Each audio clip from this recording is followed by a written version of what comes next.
श्री कृष्ण भी लड़कियों को छेड़ा करते थे, बल्कि उनके वस्त्र भी चुराया करते थे। अच्छा, वैसे तो यही सिद्ध होता है कि भगवान श्री कृष्ण अपने जीवन में नारियों का सम्मान नहीं करते थे, लेकिन ऐसा है नहीं। आप इसके लिए उदाहरण हेमंते प्रथमे मासी नंद व्रज कुमारिका।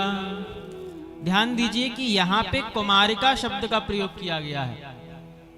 जो लोग ठाकुर जी की लीला पर आक्षेप करके कहते हैं कि ठाकुर जी ने तो क्या किया, गोपियों के वस्त्र चुरा लिए। जो गोपियों की आयु थी वो 4 या 5 वर्ष की थी, और 4 या 5 वर्ष का जो बालक होता है उसमें काम भाव तो नहीं होता।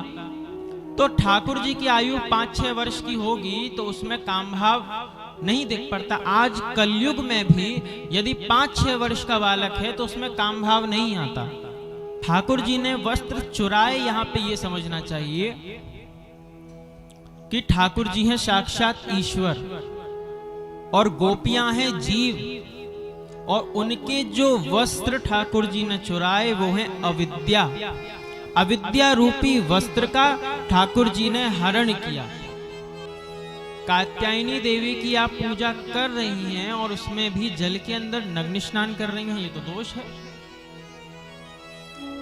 जल का अधिष्ठात्र जो देवता है वो है वरुण, और जल में कभी भी नग्न स्नान नहीं करना चाहिए, देवताओं का अपराध बनता है। अब यहाँ पे एक प्रश्न आता है कि आपने बताया कि ठाकुर जी ने जो वस्त्र लिए वो अविद्या रूपी वस्त्र हैं, किंतु जब ठाकुर जी ने अविद्या रूपी वस्त्र को लिया तो फिर उन्होंने गोपियों को वस्त्र को बाद में वापस भी तो किया। तो अविद्या रूपी वस्त्र को लेकर के फिर वस्त्र को वापस क्यों कर दिया? वापस नहीं करना चाहिए था। तो शुकाचार्य जी यहाँ पे वर्णन करते हैं, नामय्या वेशित दियाम काम कामाय कल्पते भर्जिता क्वथिता धाना प्रायो बीजाय नेष्यते।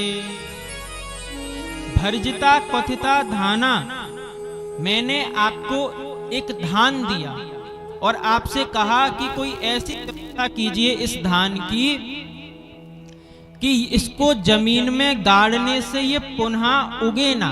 तो आप क्या करोगे उस धान का कि वो पुनः धरती से उपजाऊ ना हो? या तो आप उसका छिलका उतार दोगे, छिलका उतार दिया और धान को जमीन में गाड़ दिया तो फिर वो पुनः उगेगा नहीं। और या फिर आप क्या करोगे, उस धान को भूंज दोगे। धान को यदि भूंज दोगे और जमीन में गाड़ दोगे तो धान फिर भी नहीं उगेगा। ये 2 कार्य आप कर सकते हो। और आप कहो कि हम उस छिलके को फेविक्विक से चिपका दें तो भी नहीं उगेगा। स्वाभाविक रूप से जो होगा वही उग पाएगा।